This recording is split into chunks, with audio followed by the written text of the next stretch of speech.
Hello दोस्तों, thank you so much इस video पे क्लिक करने के लिए। फाइनली एक वीक के ब्रेक के बाद वन पीस का चैप्टर नंबर 1092 आ चुका है एंड हम लोग आज की इस वीडियो पे ये पूरे चैप्टर को डिटेल एक्सप्लेन करेंगे एंड ये वीडियो को पूरा अंत तक जरूर देखना क्योंकि इस चैप्टर के लास्ट में जो चीज हुई है मैं आप लोगों को बता ही देता हूँ। वेगापंक के पास जो एक एंशिएंट रोबोट था वो लूफी के गियर 5 के हार्ट बीट के साउंड से स्टार्ट हो जाता है, इसलिए वीडियो पूरा अंत तक जरूर देखना। ये चैप्टर बहुत ही ज्यादा एपिक होगा। तो चलिए आज के वीडियो लोग स्टार्ट करते हैं। इस चैप्टर का नाम है the rampage incident of tyrant कुमा इन द होली लैंड। इस चैप्टर का रीडर रिक्वेस्ट कवर स्टोरी में हम लोग देखते हैं जिनबे कुछ जाइंट रेमोरस फिशों के साथ स्विम कर रहा है एंड उनमें से कुछ फिश जिनबे के साथ एकदम चिपके हुए हैं।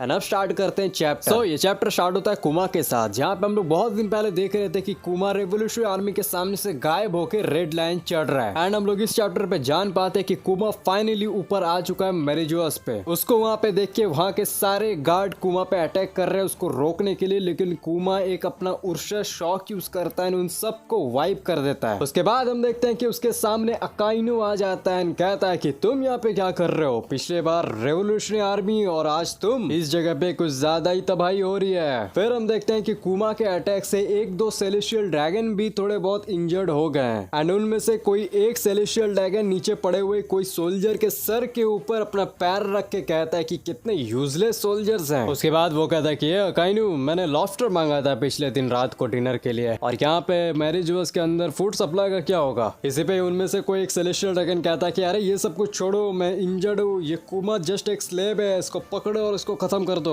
अकाइनो कहता है कि ये कुमा, अगर हम लोग तुमको कंट्रोल नहीं कर सकते फिर तो और ये डेंजरस हो सकता है, तुम जैसे आदमी को ऐसा खुला छोड़ना, तुम तो ऑलमोस्ट मर ही चुके हो। और ये कहते ही अकाइनो कुमा के फेस के ऊपर अपना हेल हाउंड अटैक कर देता है जो कि इसने सेम वार के दौरान व्हाइट बियर्ड के साथ किया था और इस अटैक के चलते कुमा का फेस का पूरा राइट साइड एकदम मेल्ट हो जाता है एंड इसी के बाद कुमा यहाँ से भागने लगता है। अकाइनो कहता है कि रुक जाओ कुमा, लेकिन कुमा वहां से गायब हो जाता है। जैसे उसने रेवोल्यूशनरी आर्मी के सामने से गायब होकर रेड लाइन पे चढ़ने के लिए आ गया था, वो सेम यहाँ से भी वो गायब हो चुका है अभी। उसके बाद हम 2 साल पुराना एक छोटा सा फ्लैशबैक देखते हैं जहाँ पे हम लोग देखते हैं कि बोनी को अकाइनो ने कैप्चर कर लिया है। अकाइनो बोनी से कहता है कि तुम जितना चाहो उतना चिल्ला सकती हो, लेकिन तुम्हारे पापा का ब्रेन फिर से वापस नहीं आएगा और वो अपने खुद के इच्छा से ट्रांसफॉर्म हुआ है। इस पे बोनी चिल्ला के कहती कि चुप झूठे, मेरे पापा क्यों हाँ बोलेंगे ऐसा ट्रांसफॉर्म होने के लिए, साथ ही में वो मेरे को ऐसे अकेले छोड़ के आ ही नहीं सकते हैं। फिर वो कहती कि क्या ये मेरे पापा ने तुमको कहा है, तुम जस्ट एक अभी पपेट हो जो कि अभी सब कुछ खो चुका है, अपना दिमाग, अपना व्हील, सब कुछ। उसके बाद हम प्रेजेंट डे पे आते हैं जहाँ पे हम लोग देखते हैं कि सारे पैसिफिस्टा सी बीच पे अपना अटैक कर रहे हैं क्योंकि प्रीवियस चैप्टर में जैसा हम लोग ने देखा था कि कीजरो ने ऑर्डर दिया उनको। उसके बाद हम देखते हैं कि सारे नेवी मरीन सोल्जर्स आइलैंड पे आ चुके हैं एंड फिर पैनल शिफ्ट होता है, हम लोग फाइनली देखते हैं लूफी वर्सेस कीजरो का फाइट। कीजरो कहता है कि तुम वाकई में वही हो जिसने काइडो को हराया है, हाँ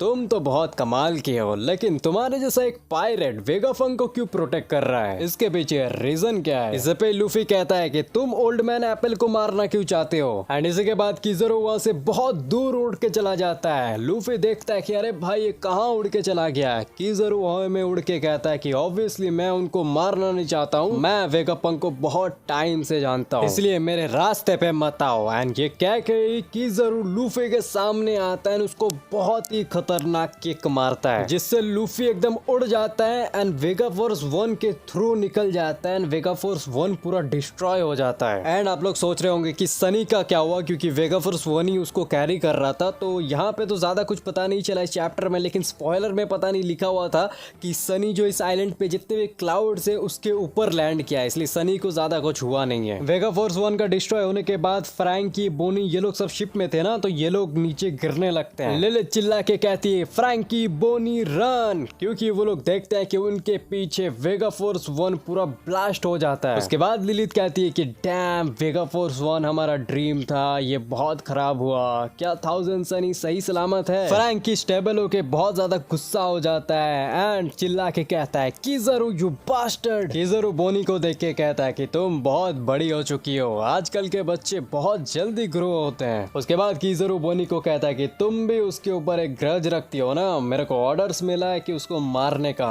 तो यहाँ पे किज़रू वेगापंक की बात कर रहा है, लेकिन उसको पता नहीं कि बोनी अभी वेगापंक के ऊपर ग्रज नहीं रखती है, क्योंकि उसको कुमा का पास्ट के बारे में सब कुछ पता चल चुका है। बोनी भी बहुत ज्यादा गुस्सा रहती है एंड वो किज़रू पे अपना अटैक कर देती है। किज़रू कहता है कि मेरा टारगेट चेंज हो चुका है बोनी, मेरे मिशन के टारगेट के अलावा प्लीज मेरे को किसी और को हर्ट करने के लिए मजबूर मत करो। और ये कहने के बाद ही किज़रू बोनी पे अपने किक मारता है, जिससे बोनी उड़ के जाती है एंड इस आइलैंड का जो बैरियर है उससे जाके टकरा जाती है। इसको देखने के बाद फ्रैंकी बहुत ही ज्यादा गुस्सा हो जाता है एंड वो किज़रू पे अपना रेडिकल बीम अटैक करने लगता है, लेकिन वो देखता है कि किज़रू वहां से गायब हो चुका है। फ्रैंकी तुरंत कांटेक्ट करता है कमांड रूम पे, जहाँ पे वेगापंक, उसाप, नामी सब लोग हैं। उसके बाद सीन शिफ्ट होता है, हम लोग चलते हैं लैबोफेस कमांड रूम के अंदर, जहाँ पे उसाप फ्रैंकी को पूछता है कि क्या तुम लोग सब कोई ठीक हो, मैंने अभी एक बहुत ही बड़ा ब्लास्ट सुना उधर। और साथ ही में हम लोग जान पाते हैं कि फाइनली वेगापंक ने पासवर्ड को क्रैक कर लिया है। ये सुन के योक एकदम घबरा जाती है, कहती कि क्या,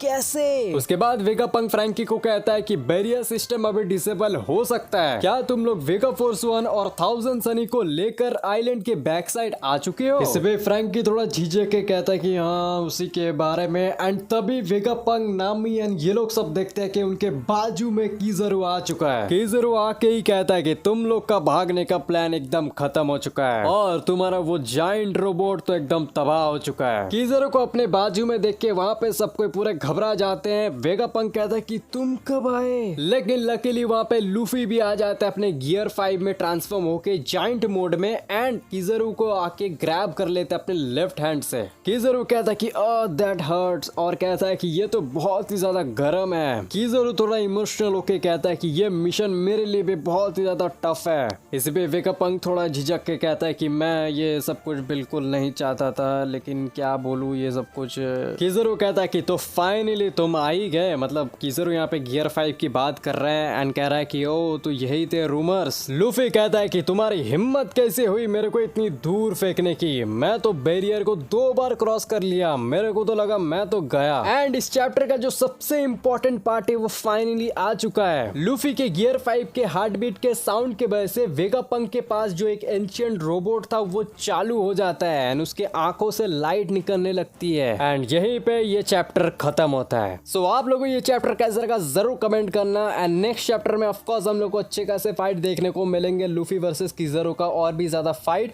एंड शायद रॉब लूची वर्सेस ज़ोरो का फाइट। साथ ही में ये रोबोट स्टार्ट हो चुका है अभी, तो ये क्या क्या करने वाला है नेक्स्ट चैप्टर में पता लगेगा। साथ ही में कुमा भी वहां से गायब हो चुका है मैरिजुआ से, तो कुमा कहाँ जा रहा है ये पता नहीं, मोस्ट प्रोबेबली वो यहीं पे आ रहा है वेगापंक के पास। सो आज के लिए बस इतना ही। आई होप आप लोग को मैं सही से समझा पाया हूँ चैप्टर। अगर कुछ गलती हुई है आई एम रियली सॉरी, मैं जरूर इंप्रूव करूंगा। थैंक्स फॉर वॉचिंग, मिलते हैं नेक्स्ट वीडियो पे।